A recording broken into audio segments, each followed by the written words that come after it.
Welcome back to the Deep Dive. Today we are going straight into one of the biggest headaches in artificial intelligence. Yeah, it's memory problem. Exactly. Specifically, it's short-term memory when it's trying to read something really, really long. It's that classic context bottleneck. I mean, you know how it is. Imagine you're reading a book, maybe 100 pages long. You get almost to the end, and someone asks you about this tiny detail from, like, page 5. You'd struggle to remember it. For sure. And that's exactly where even our smartest AIs just, they lose the thread. Right, we're talking about large language models, LLMs. These are the giant AI brains that can write stories and code. They're amazing, but they have this hard limit. It's called the pre-training sequence length. And once a story gets longer than that length, say 2,000 words, the AI starts acting like the beginning of the story just doesn't exist anymore. Its context window just snaps shut. And fixing that has always been, well, just ridiculously expensive. If you wanted your AI to suddenly read a book that was twice as long, you had to do this whole fine-tuning process. Which could cost millions of dollars. Millions of dollars and months of time. It was a huge commitment just to get a memory upgrade. But today, we are diving into some brilliant research from a group called Sakana AI. They found a simple, almost unbelievably cheap trick to let AIs read super long books instantly. And without any of that expensive, dedicated, long context training, their method is called DroPE. That's dropping the positional embeddings. So our mission today is to unpack that. We're going to figure out why an AI needs these position markers to learn, why those same markers become a huge problem later on, and how just dropping them at the right time turns the AI into a champion of long-form reading. And it does it zero shot, which means it can do it instantly without any new practice on long books. Okay, so let's unpack this. We're using this analogy of an AI student learning to read. Now, when you or I read, we just know that the word dog at the start of the sentence is different from the word dog at the end. But an AI doesn't. To an AI, it's just a giant pile of words. It needs help telling them apart, putting them in order. And that's where these special sticky notes come in. That's it. These are the positional embeddings, or PEs. A really popular kind is called rotary PE, or ROPE. And these sticky notes are basically just location tags. They tell the AI, hey, this word is number 3 in the story, and this one over here is number 42. And the research is pretty clear that these sticky notes are absolutely essential when the AI is first learning, right? During free training. Oh, totally. They provide this really powerful shortcut for learning. It's what researchers call a strong inductive bias. So it guides the AI. It guides it. They actually compared 2 AI students. One learned with the sticky notes with ROPE, and the other learned completely without them. They called that one a no-PE transformer. The difference was just night and day. So the student without the sticky notes is the slow learner in the class. The very slow learner. The ROPE student learns way faster, understands the material much better. The one without them just struggles to figure out basic order. I mean, it takes exponentially more time and energy just to learn that a word at the beginning of a sentence means something different than the same word at the end. So the takeaway is pretty simple then. Yeah. PEs are a cheap, fast way to get the AI to understand order early on. They're essential to get things going. Okay, so we need the PEs. They help the AI get its foundations down quickly. But if they're so great, why do they turn into the villain of the story later? What goes wrong when we give the AI a book that's, say, 4 times longer than anything it ever practiced on? Well, that's where the crisis really starts. The second the book gets longer than its training size, the AI has to generalize, it has to guess. But its whole sticky note system was built for, 2,000 words. And now it has to stretch to fit 8,000 words. Exactly. And to see how well it does that, we use a specific test. The needle in a haystack test, or NIH? Yep. We hide one little secret, like a magic number, deep inside this huge, messy story. And we just ask the AI, can you find it? So what happens when the AI tries to use one of the popular stretching methods, like yarn, to make its old sticky notes fit this new giant book? Does it work? No, not zero shot, anyway. It fails, and it fails pretty dramatically. The AI can still read the beginning of the text just fine, but it completely ignores anything far away. It's like it just chops the book down to the size it's comfortable with. That's exactly what it does. It just crops the book and pretends the rest doesn't exist. So the accuracy for finding that needle just plummets to 0% the moment you hide it outside that original training window. That seems like a really fundamental failure. Why, though? Why can't it just stretch the sticky notes out evenly? This is the really cool part, the core technical problem. To stretch those location tags, methods like Yarn have to compress something called the low-frequency positional information. Okay, low-frequency positional information. What are we talking about in sticky note terms? Right. So think of it this way. The sticky notes don't just mark a word's position, they also help the AI see relationships between words. The low frequencies are the tags that connect words that are really, really far apart. Like connecting a character on page 5 with something they do on page 95. Exactly. When you compress those long-range sticky notes to make them fit, you're squashing them. The tags for page 5 and page 95 start to look way too similar.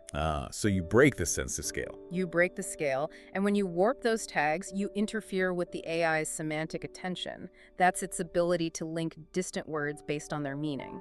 So by trying to fix the position problem, you completely ruin its comprehension. The PEs become a barrier to generalization. So this is a serious dilemma. The AI needs the sticky notes to learn fast, but then those same sticky notes stop it from reading long stories. It's a classic trade-off. Which brings us to the big idea in the Sakana AI paper, the DroPE method. And the solution is so simple, it's almost counterintuitive. It's all based on this idea that PEs aren't a permanent part of the AI's brain. They're like training wheels on a bike. You use them to learn, but then you take them off. Exactly. Right. Drop the positional embeddings. That's it. That's it. The process is really elegant. First, you train the AI with PEs for most of its childhood, for fast learning. Second, you just take the keys away completely. Just drop them. Just drop them. And third, the AI needs a really short recalibration phase. It's a tiny bit of extra training at the original short length to teach it how to balance on its own without relying on those external sticky notes. But wait, if the PEs were so important for learning in the first place, wouldn't taking them away just cause the AI's performance to crash? I mean, does it just forget how to read short stories? And that's the beautiful part. It doesn't. It just needs a moment to adjust. The research showed that after a really short recalibration, we're talking just a few thousand steps of training, the DroPE student was performing just as well as the original one on all the standard tests. It keeps all its knowledge, but now it's free from that positional constraint. The main structure of the building is already there. You just don't need the scaffolding anymore. That's amazing. It's like the AI always had the ability to learn position on its own. The PEs just sort of forced it to learn faster at the beginning. Okay, let's talk results, because the real test for DroPE isn't just maintaining its old skills, it's about that huge leap in memory. How does it do on the needle in a haystack test when the book is massive? It's genuinely transformative. The DroPE models generalize instantly. They really set a new bar for what's possible. Let's look at the most extreme test they ran. The one where the story was 8 times longer than the training length. That's the one. This is where every other method just completely falls apart. On that test, DroPE had a success rate of over 52%. 52%. And how did the others do? Well, Yarn, which was designed specifically for this, only got about 12% right, and the original model with just rope, 0%. It couldn't find a single one. Wow. That's not just a small improvement, that's a completely different class of performance. It's a total game changer. And it was achieved without spending months fine-tuning on long books, which, translates to absolutely stunning cost savings. Right. Think about a huge model that's already out there, like Llama 2.7b. It was trained on 4 trillion tokens of data. An astronomical budget went into that. And DroPE can be applied to a model like that, one that's already in use, and just give it a massive memory upgrade. So how much did that upgrade cost in their tests?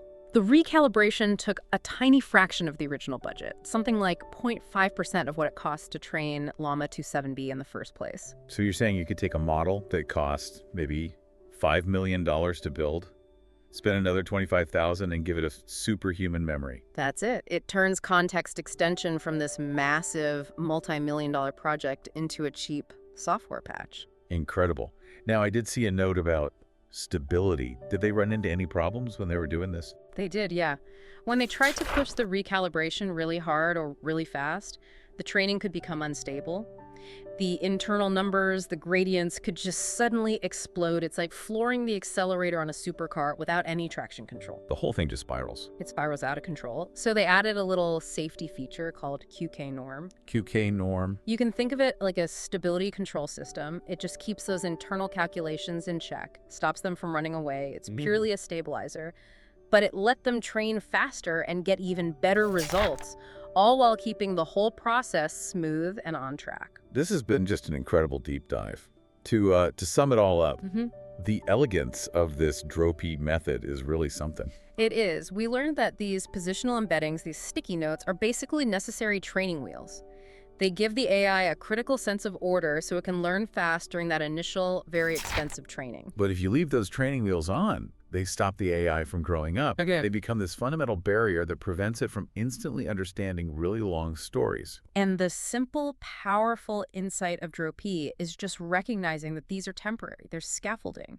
By taking them away once the building is mostly done and doing a quick recalibration, you unlock this amazing ability for zero-shot context extension. And a tiny, tiny fraction of the cost. Exactly. It really reframes how we should think about AI architecture. It makes you ask if some of the things we think are essential are really just temporary tools. Which leaves us with a pretty provocative thought to end on. Yeah, if the AI's brain can teach itself something as fundamental as position just by having a temporary guide and then a quick adjustment period, what other essential parts of our AI models are actually just scaffolds? What other constraints are we building in that, if we just drop them at the right time, would unlock completely new, unpredictable, and powerful skills? Food for thought indeed. We hope you feel instantly well-informed.